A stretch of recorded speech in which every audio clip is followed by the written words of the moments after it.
Good morning. Welcome back to the Misfit family. I know a lot of y'all are wondering how come the kids hasn't been posting, and I had been wondering too. So I ended up asking them, and they said because they wanted me to do a post explaining our situation, even though I told them it's not anybody's business, but they don't want anybody asking questions and them having to stop what they're doing to explain. They want to just jump right in and do their videos. So they wanted me to explain. So I'll be explaining for those that either want to be nosy or those that are getting their information wrong. As far as everyone knows, we were buying a house from this lady who I've known for a long time. And for 2 years, she wanted us to go look at it, wanting us to come buy it because it was a big house. She was in it by herself. She had no reason to be in a 5-bedroom home that could be 6 in a full basement. So she's been wanting us to take a look at it. Her son didn't want it because apparently her son, from what she explained, abandoned her. Him and his wife. They left and have nothing to do with her. Now I see why. But I felt bad. I had talked to her all the time since my move to Wisconsin. I was always calling her, or she was calling me, and we'll talk. But so on our trip to go visit family and friends in Texas, we stopped to see this house, and we liked it. It was like perfect size for us. So we told her we'd do it. We drew up paperwork, we signed them, and we're moving in. She asked, though, if she could stay with us till she could find her something. She's always talked about getting a mobile home to where she could just get up and travel if she felt like going somewhere else. And our mistake was saying yes. Well, everything was fine when we moved in. But within 2 weeks after moving in, she started making demands, like as if we were the ones living with her, when according to our paperwork, she was the one living with us. But she wanted it her rules, her way. She didn't want my kids making too much noise. She wanted my kids to be quiet and settle down by like 6:30, 7 o'clock, and in bed by 8. Well, for one, it's summertime. And for two, even on a weekday, I make them go to bed at 10. They get quiet by 9 and laying down by 10. So I have my rules for them. I'm not going to change it just because somebody wanted me to, or because they didn't like it. It got to the point where the kids rarely came out of the room, or when they did, they would tiptoe. And that's not right. If you're in your own home, you should be able to do whatever, get whatever to eat without somebody standing there staring at you or getting onto you. And then it got to the point where when she would come out of her room, she would be yelling, talking about how it's her effing house. Things needed to be back the way it was because she tried giving us an eviction notice after 2 weeks of moving in, saying that my kids were disrespectful, which is the main thing that she complained about. But for anybody who knows my kids, they are very respectful. A lot of people would expect them to be like this big wild bunch or just like some wild kids, disrespectful kids, but they're not. Yes, it's hard at times to take care of 8, but they're very respectful and very helpful. Um, well, it got to the point where when she gave me the paperwork, it wasn't even legal because she just drew it up herself, expecting us to leave. But me and my husband looked into it, talked to sheriff's office, talked to officers, talked to the courts, and they all told us the same thing they ended up telling her. The court would not give her an eviction for us because we were buying the house. The only way she could get out of it is putting a foreclosure on it. But that we could evict her, being that she's a landlord living with us and she was harassing us.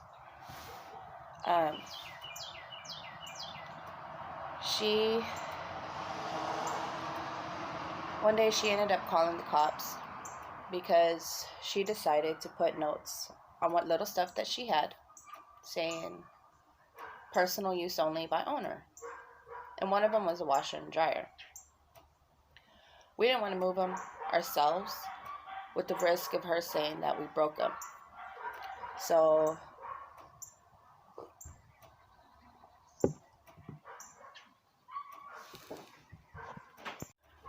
instead of us moving them, we unplugged it.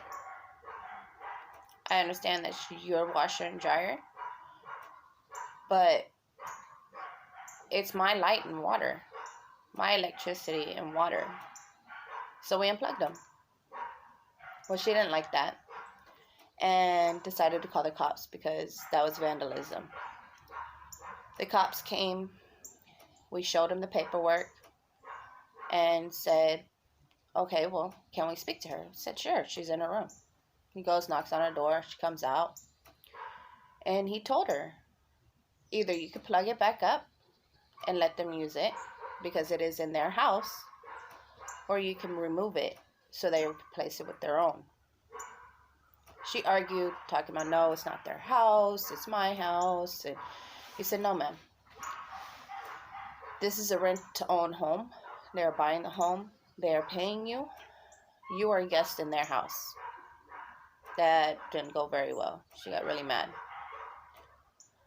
Kids kind of thought it was funny because one of them made a remark talking about, so she calls the cops on herself. I think that was Eddie. But anyway, so she goes back into her room and we hear a bunch of banging and whatever else went on in there. But, so the cops left. Then what else did she try to do? She tried bringing friends over, I guess, so they could try to scare us out. But I had already told her we weren't going nowhere. That's where we were supposed to be. It was our home. But it just started getting really stressful. I couldn't leave the house without getting a call or a text message from my kids saying that she came out talking crap. So as long as I was home, she wouldn't come out of her room. Why? I don't know. She just would not come out of her room when I was home to either talk to me about anything or us finding an agreement on anything.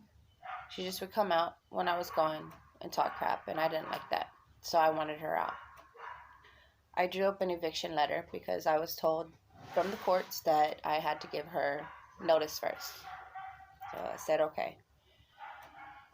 And we've talked to lawyers, and we were told that we could get the case. We could win it. So, well, a couple of days goes by, and of course she's being her usual self, just talking crap or whatever. Then she also, because nothing else worked, she went as far as trying to call APS, the Adult Protective Services, on us. And they even told her that they can't really do a case because they had asked her, I forgot what word it was that she had used, exploiting. That's what it is. She was saying that we were exploiting her. So when she spoke to APS, they had explained what exploiting was and asked her if she understood what exploiting was. And they had asked her, do they take money from you? She said no. Do they hit you? She said no. Stuff like that. And asking if we pay our bills, pay her. She says yes, that we pay everything. So they're like, well, it's not exploiting. She goes, well, my lawyer says it is. Well, that's a really stupid lawyer then. So she contacted me, and we were on the phone for a good while. I explained to her the situation, told her what was going on, and she had asked if we were going to try to fight it and get her out. But even if we got her out, we still got to deal with it for 7 more years. Because that's how long it would have taken us to pay off the house.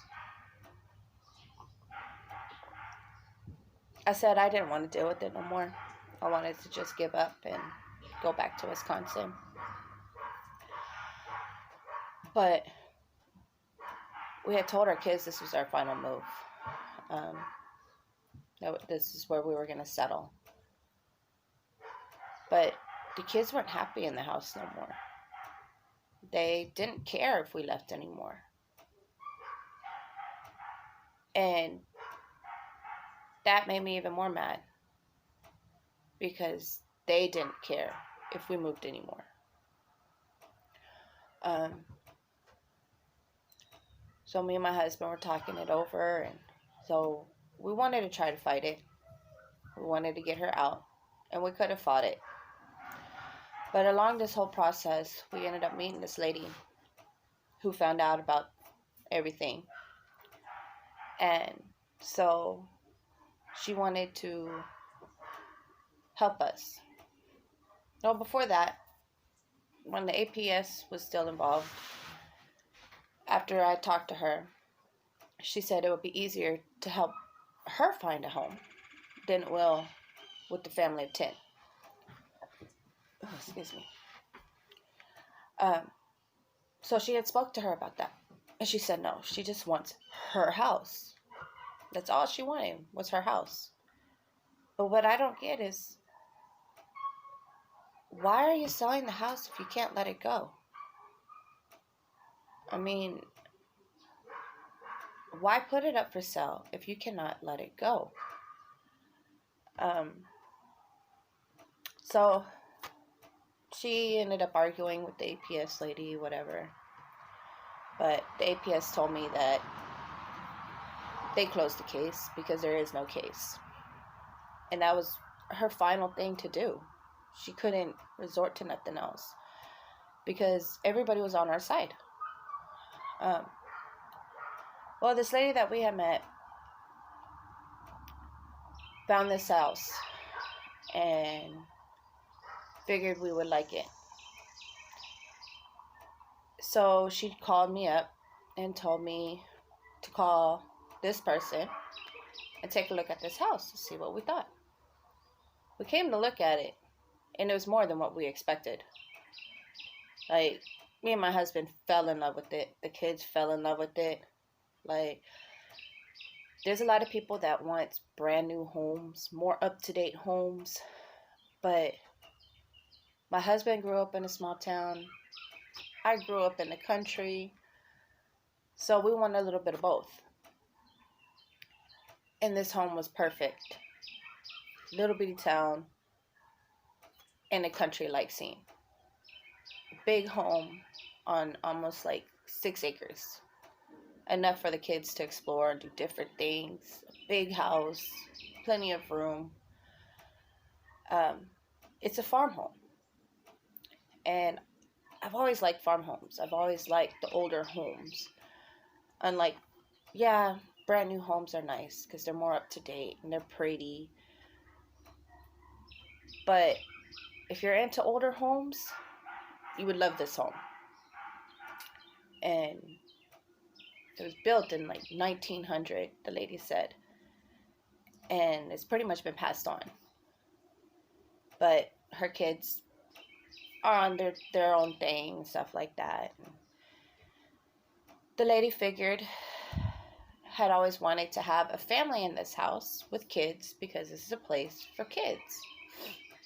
So we decided to take it because just the feeling of being inside the house when we were speaking to the lady, it was a comfortable feeling. It was a home feeling, unlike the dreadful place we were in, where it was uncomfortable and just didn't feel like us. So we're like, you know what? We'll take it. We're going to fight for that home just in spite of her. We're going to take that home just to show her that we could take it, that what she was doing was wrong. Because in the end, we were winning. We were already winning. All we had to do was go straight to court and finish it off and get her out.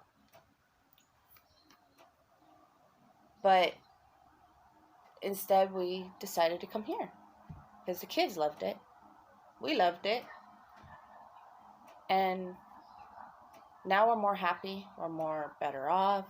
The kids can roam around with nobody watching them or getting onto them. If anybody gets onto them, it's because I've seen that they're doing something wrong. But they could be themselves again.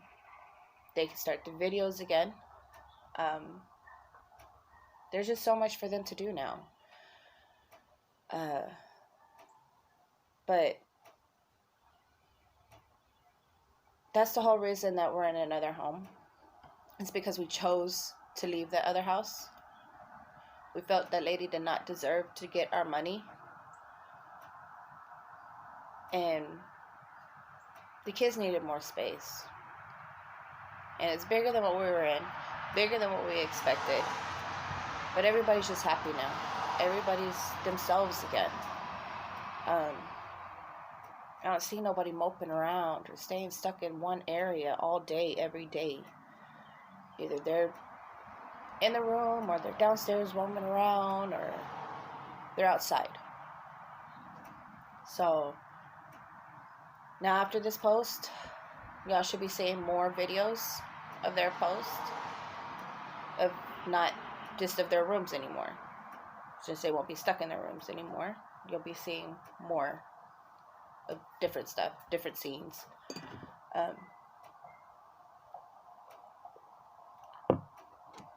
I'll let them do the tour of the house, show the house.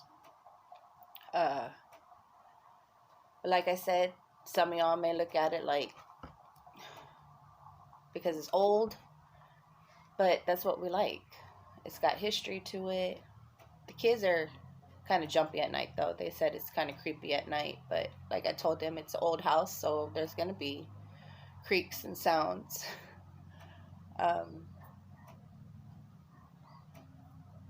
But like I said, we're happy.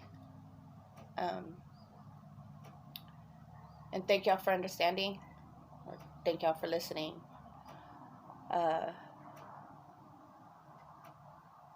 And enjoy their upcoming videos. And you have a good day. Bye.